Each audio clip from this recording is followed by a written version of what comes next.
কবিতাৰ শিৰোনাম স্বাধীনতা।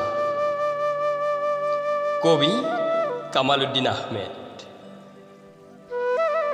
স্বাধীনতা তুমিতো নহয় এটি বিপ্লৱ, তুমিতো নহয় এটি শ্লোগান,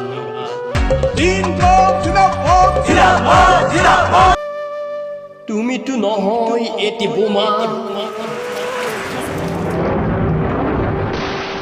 তুমিতো নহয় এটি তেজ লগা শব্দ।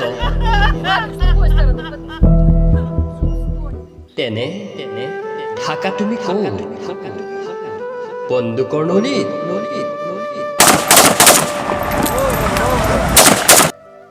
নে কাৰোবাৰ হৃদয়ত? জনাবাচোন তোমাৰ ঠিকনা থাকা তুমি ক'ত?